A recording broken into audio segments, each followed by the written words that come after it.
오늘 아침에 생각할 주제는 이별입니다. 인생은 만남과 이별로 구성되어 있습니다. 모든 만남이 설레임과 기대감으로 만나지만 또 우리 인생은 상당히 힘든 아픈 이별들을 또 피할 수가 없습니다. 어떤 분이 목사님이 한 30여 년 전에 미국에 상담학을 공부하러 갔는데 어떤 시간에 이제 이혼 예식을 어떻게 할 것인가에 대해서 공부를 하게 됐답니다. 그래서 결혼 예식은 들어봤는데 이혼 예식은 이제 처음 듣는 바라 이게 뭔가 도대체 보니까 이제 결혼 예배처럼 이혼 예배를 드린다는 것입니다. 상당히 이제 그 당시만 해도 낯설었는데 지금은 워낙 보편적으로 많이 됐다 보니까 이혼도 우리 삶에 아주 익숙하게 이제 들어와 있죠. 그럼 왜 이혼 예식을 해야 되는가? 그것은 두 사람의 이제 철천지 원수가 되지 않기 위해서 하는 이유도 있겠지만 이제 자식 문제 때문인 것입니다. 자식 양육은 이혼을 해도 두 사람이 힘써 성실히 애써서 책임져야 될 부분이기 때문에 두 사람은 비록 이혼을 할지라도 평생 친구가 되어 특별히 두 사람으로 통해서 낳은 자녀에 대해서 양육 문제에 대하여 최선을 다한다는 왜 이혼 예식을 드려야 되는가 헤어지는데 그것은 자녀 때문에 이제 그만큼 그것이 중요하고 또 우리가 헤어지지만 또 하나의 마음의 다짐과 결단과 책임과 소명의식을 갖자는 결혼 예식과 같은 차원의 이제 그 중요한 무거운 무게를 이제 가질 수 있다고 생각했기 때문에 그렇게 하는 것 같습니다. 아이들이 제일 힘들 때가 부부 갈등할 때고 싸우는 모습을 볼 때고 그런 게 많아지다가 이혼에 이를 때 그 자녀들이 겪는 그 불안의 문제는 대단하다고 합니다. 그래서 그럴 때 겪은 부모님의 갈등과 이혼과 이런 속에서 그 잠재된 불안이라는 정서, 아이의 평생의 가장 기본 정서가 된다는 거거든요. 그러면 인생에 쉽게 불안해지고 세상 직장생활이나 가정생활에 안정성이 약화되겠죠. 사람은 누구나 이렇게 그 기본적인 정서들을 가지고 있습니다. 그래서 어떤 분을 만나면 그분은 참 늘 기쁨이 있고 또 어떤 분은 참 마음이 평온한 그런 기본적인 좋은 정서가 있으면 이제 얼마나 본인도 좋고 옆에 있는 분도 좋겠죠. 그런데 이제 어떤 분들은 기본적인 정서가 어두운 쪽에 깔려 있으면 불안과 또 두려움과 그러면 아무래도 인생 자체가 그 사건마다 대하는 반응이 참 어렵게 되겠죠. 그래서 이런 이혼 예식 잘 헤어져야 된다는 거죠. 이별을 잘 해야 된다. 만나는 것도 우리가 잘 만나야 되지만 그것이 만약 이별하게 된다면 그냥 대충 그만 살자 그냥 각자 가는 것이 아니라 자식으로 인하여 이제 이별을 잘 할 줄 아는 그것이 또 인류의 문제로 다가왔고 미국은 이제 아무래도 기독교가 기본이니까 이혼 예배까지 드리고 일본에서도 이혼 예식은 상당히 많이 한다고 합니다. 예배로 드리는 건 아니고 가족들도 참여하고 친구들도 오고 이혼 예식이라는 것이 지금은 어떤 새로운 새 출발의 의미를 갖기도 하기 때문에 그것을 이제 과거적으로 부정적으로만 보지 아니하고 그런 이제 미래지향적인 관점에서 것을 해석하는 게 이 시대고, 그래서 일본의 경우는 이제 결혼 반지 예물을 그 이혼 예식을 하면서 둘이서 망치로 다 부셔버리는 이런 시간도 좀 그건 또 좀 그렇긴 한데 어쨌든 그래서 부케도 던진답니다.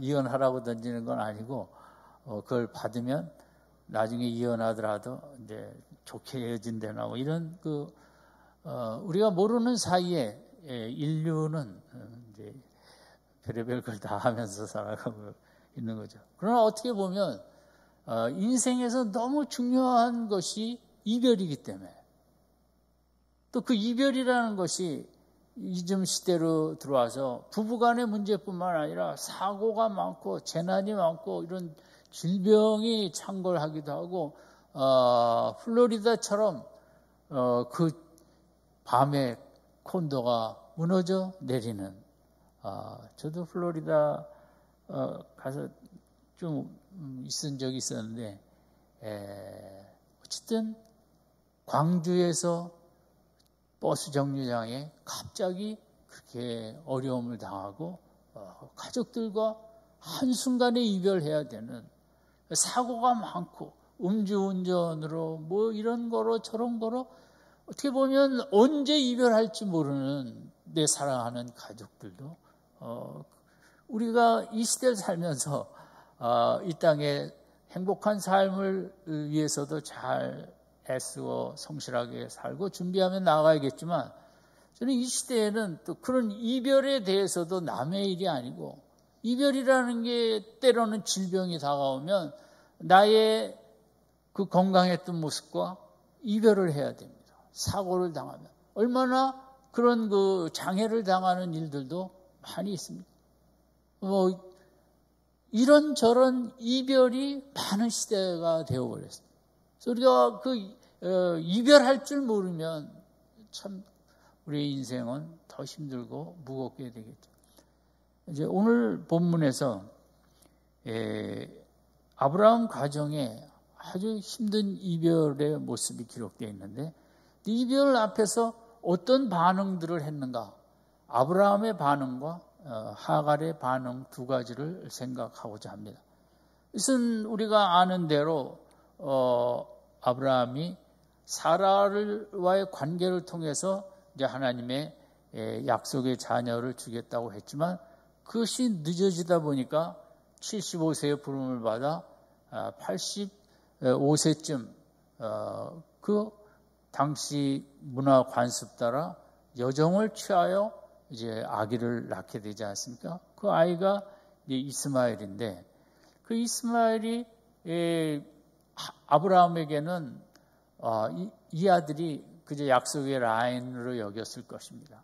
그리고 아브라함은 이스마엘을 너무 좋아했습니다. 이삭이 나기 전까지는 아브라함의 우상은 이스마엘이었죠. 하갈도 사라는 하갈을 아주 싫어했지만 아브라함의 경우는 좀 틀렸다고 볼 수 있습니다. 젊은 여자고 또 아들을 낳은 여인이고, 그래서 상당히 그냥 하갈이 다시 16장에서 돌아와서 사라 때문에 힘든 면도 있었겠지만, 어쨌든 아브라함은 너무 이스마엘을 좋아하고 사랑했고, 또 그가 남자답고 대범하고 뭐 그렇게 잘하지 않았습니까? 근데 그런 대로 잘 지냈는데, 이제 창세기 20장에 아브라함이 100세 때 사라와 관계를 통하여 이제 이삭을 낳게 되었습니다. 약속의 라인이죠, 하나님의. 근데 그 아이가 이제 젖을 뗄 때쯤이 오늘의 본문인데, 8절에 보면 아이가 자라매 젖을 떼고 이삭이 젖을 떼는 날에 아브라함이 대연을 배설하였더라. 이제 아브라함은 너무 기쁘게 된 거죠. 왜냐하면 아들이 둘이나 되니까. 그러면 고대 사회는 더 그렇고 또 늙은 나이에 낳습니다. 또 그 당시는 목숨을 언제 질병과 뭐로 이렇게 잃어버리기 쉬운 시대에 아들이 둘이라는 것은 너무 좋은 일이죠. 하나가 어떻게 될지라도 또 하나가 있으니까요.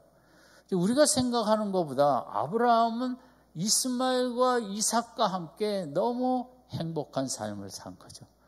사라는 안 그랬겠지만 어쨌든 두 아들인 세상의 모든 것이라고 할 수 있을 정도로 아브라함은 그렇게 지냈는데, 그만 14살 먹은 이 큰아들 이스마엘이 그 약속의 라인을 통해 난 이삭을 희롱했다고 되어 있습니다. 본문에 보면 9절 마지막에 사레가 본즉 아브라함의 아들 애굽 여인의 하갈의 소생이 이삭을 희롱하는지라.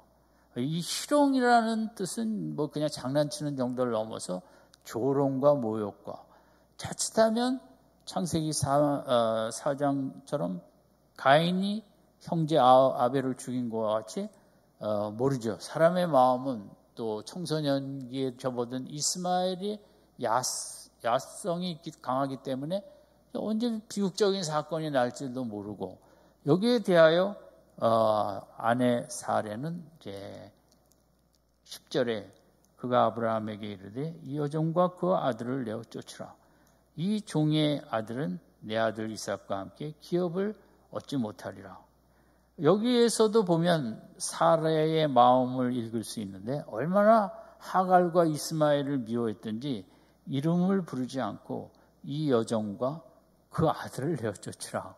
이 표현은 그만큼 하갈도 싫고 이스마엘도 싫고, 그것을 간접적으로 보여주는, 같이 15, 16년 같이 살긴 했지만 이 사라의 마음에는 하갈과 이스마엘은 정말 왼수처럼 느끼는 마음이었던 것 같습니다.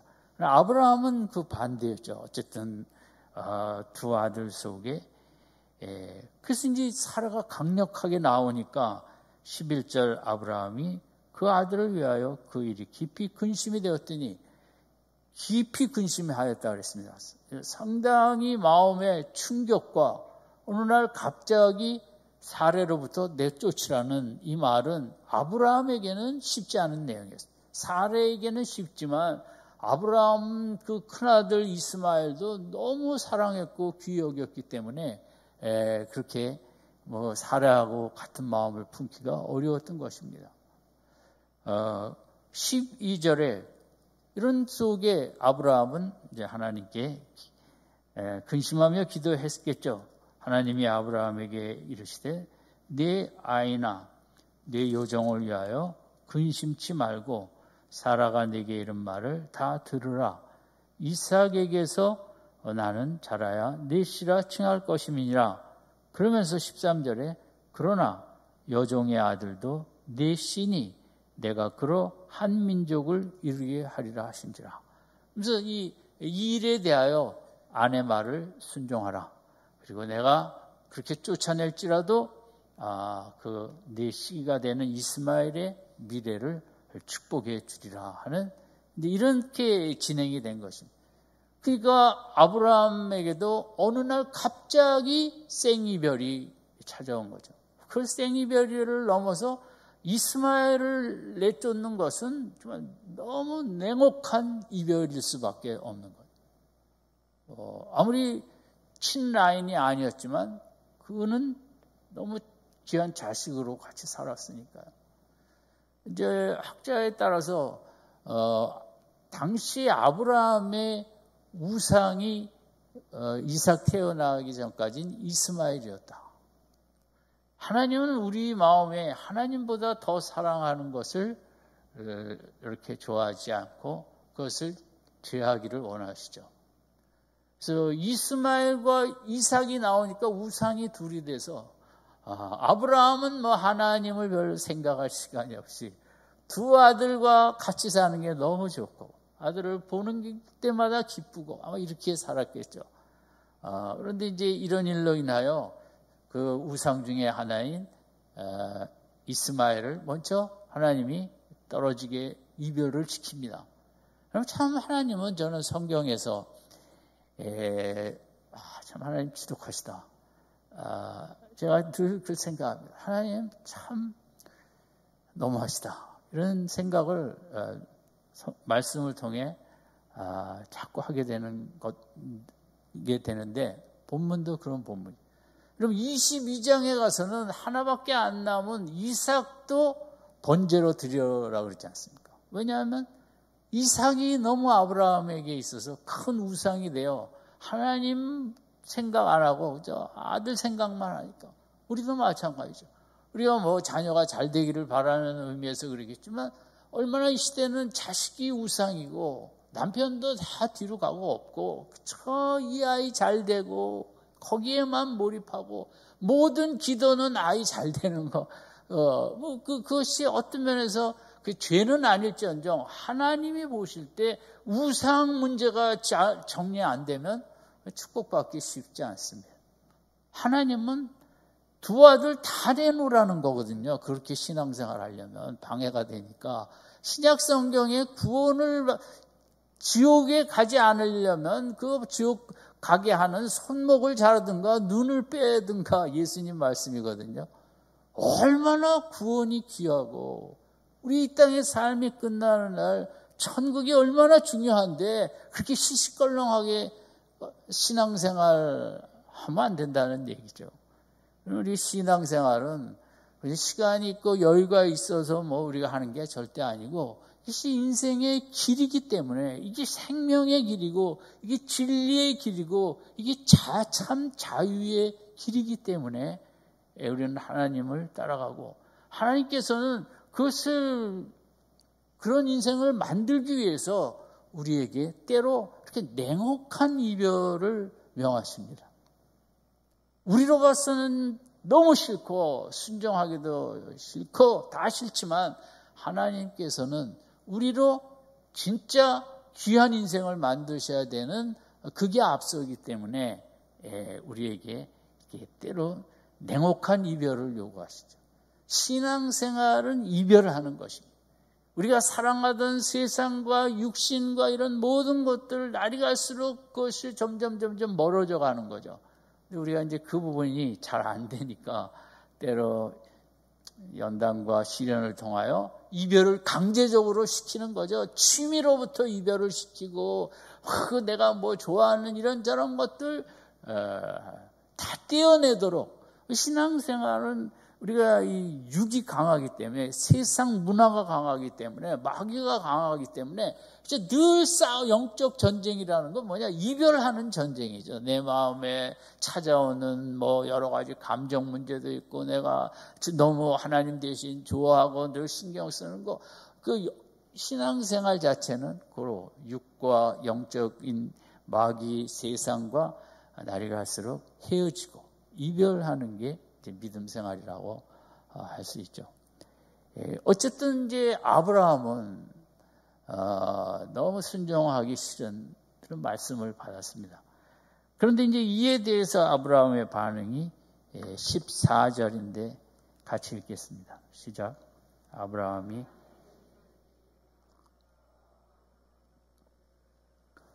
하갈의 어깨에 메어주고 그 자식을 이끌고 가게 하며 하갈이 나가서 보엘사바 들에서.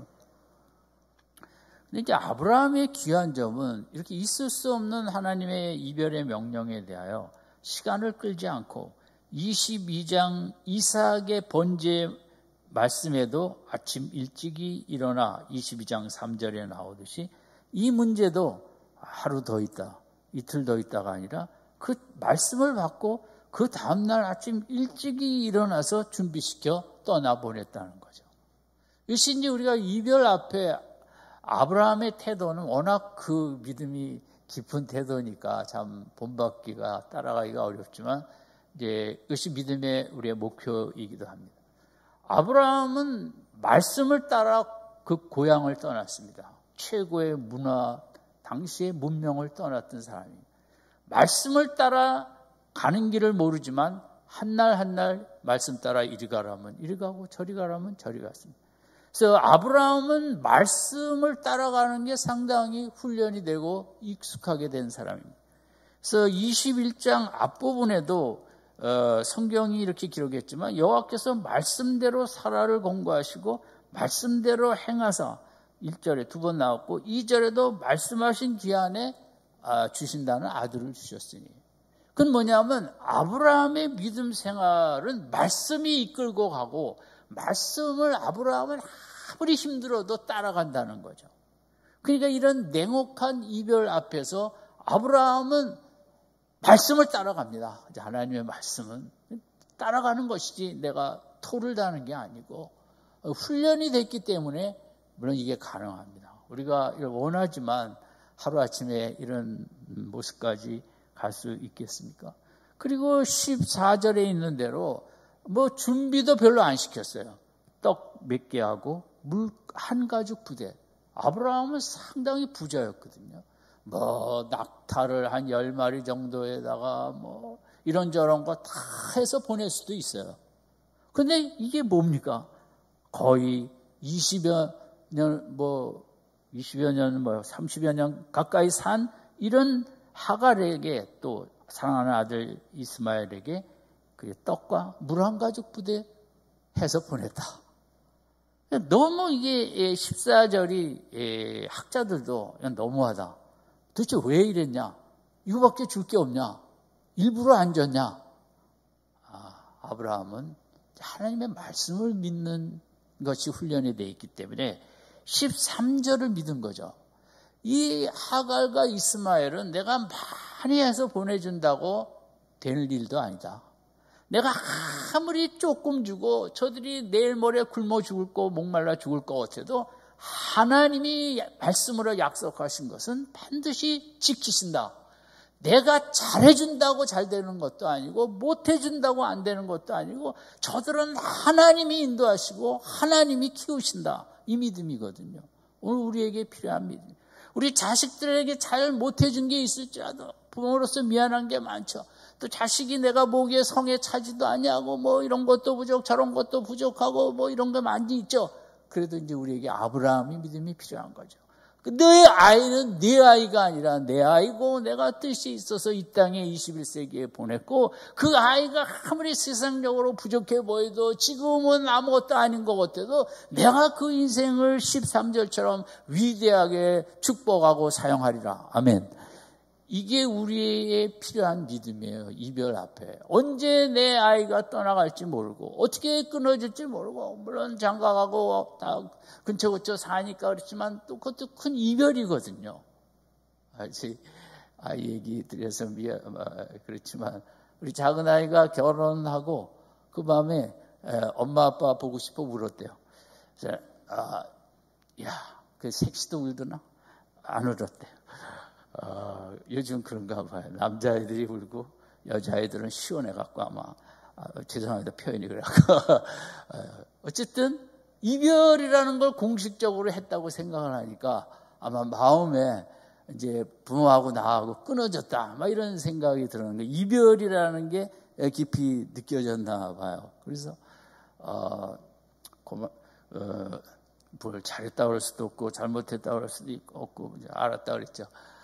이별이라는 게 우리가 언제 어떻게 얼마나 사고가 많고 버스 타고 가다 성수대교 건너가다 그 떨어진 학생들 그 반포에 저희 남서울교회 있을 때 제가 가르쳤던 학생도 있거든요.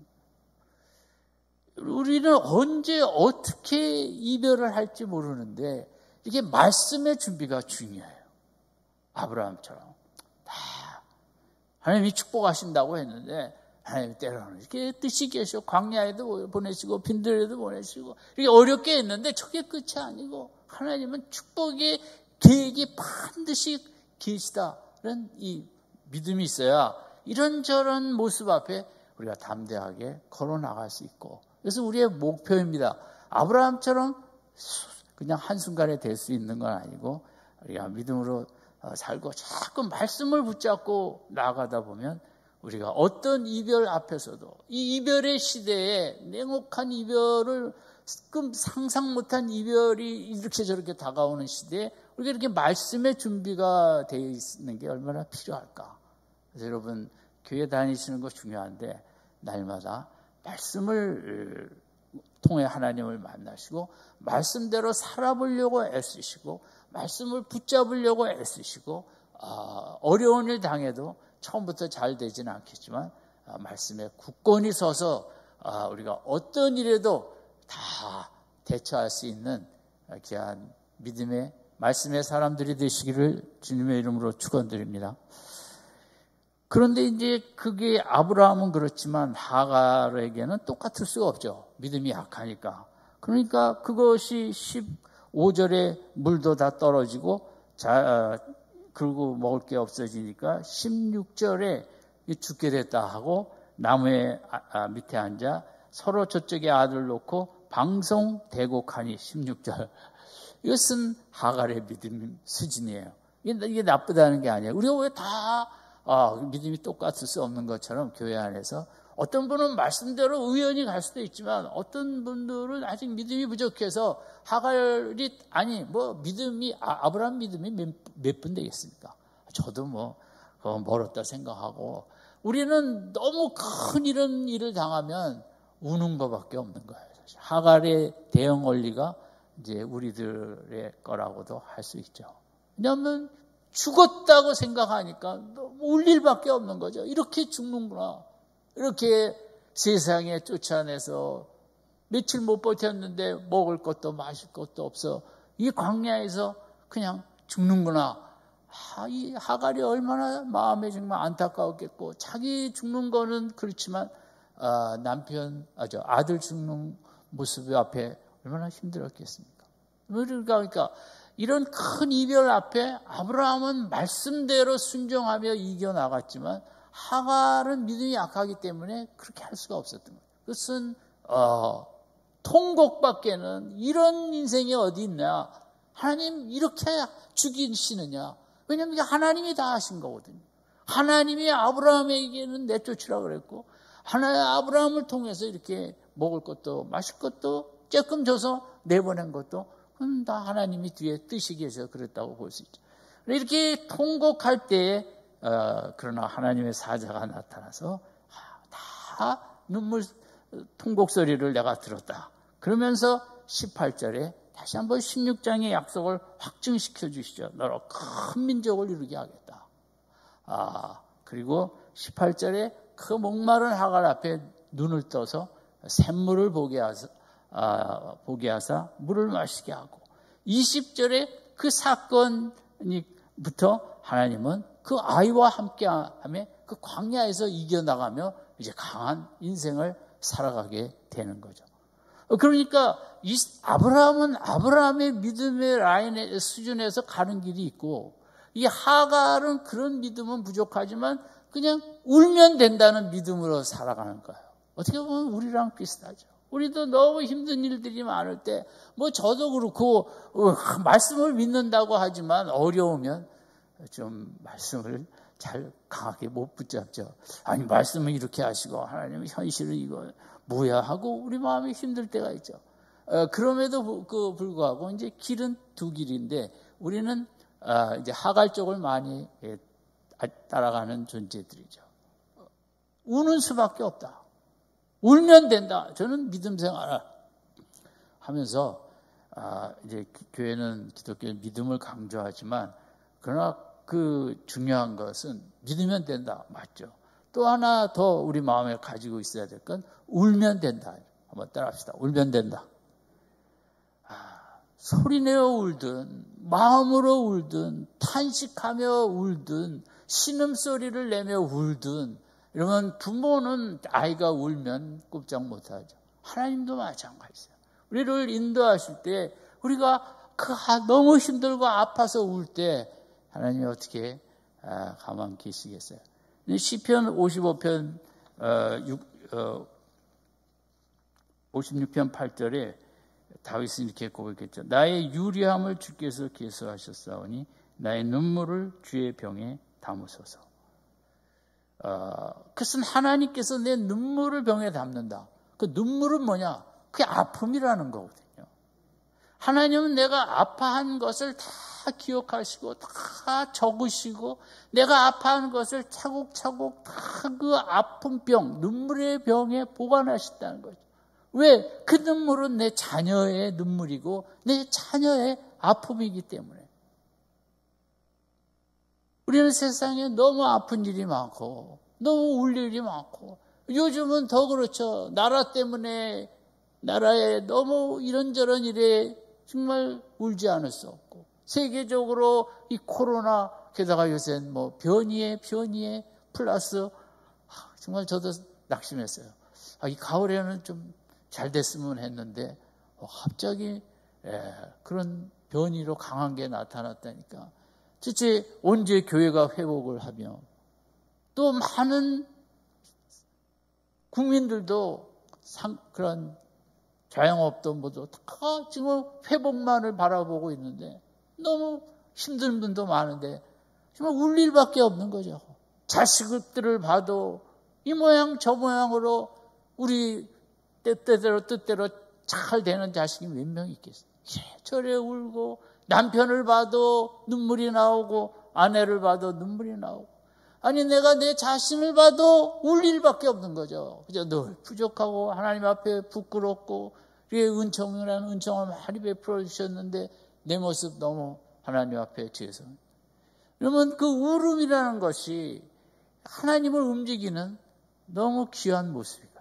믿음으로는 그 믿음이 좀 왔다 갔다 하기 때문에 내용이, 말씀이 뒷받침되지 않는 믿음은 또 그게 쉽지 않거든요. 그러면 이 한 주간도 말씀 위에 굳건히 서서 아브라함처럼 세상을 대처하며 나가는 건 너무 우리가 바라죠. 그게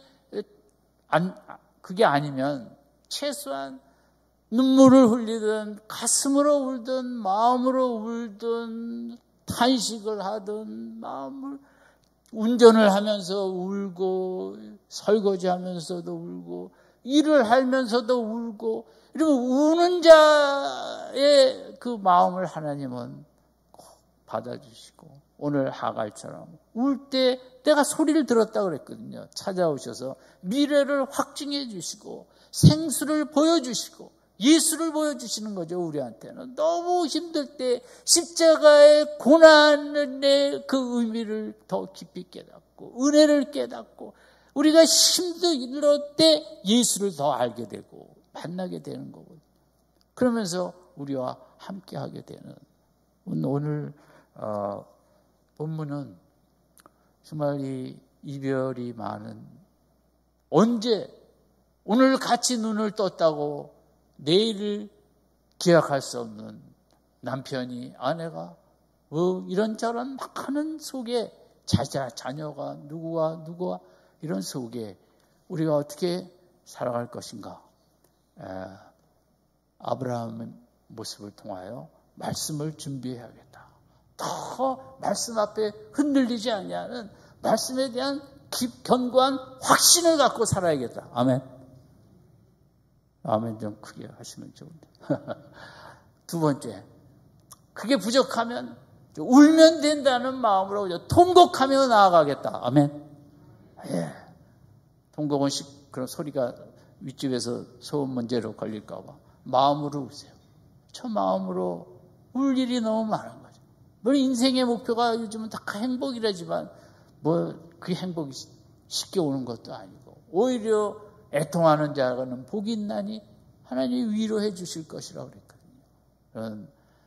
이런저런 이 모양 저 모양의 많은 이별의 삶, 그 아픔의 삶, 고통의 삶 속에서 말씀과 하나님 앞에 눈물로 이겨나가는 복된 한 주간 되시기를 주님의 이름으로 축원드립니다.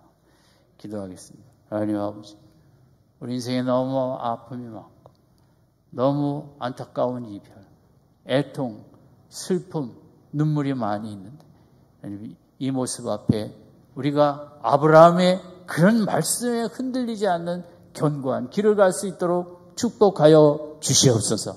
그 말씀이 부족하다면 하갈처럼 울며 불며 하나님 앞에 통곡하여 길을 열어가는 하나님의 은총을 받는 그런 눈물의 믿음 생활하게 하여 주시옵소서.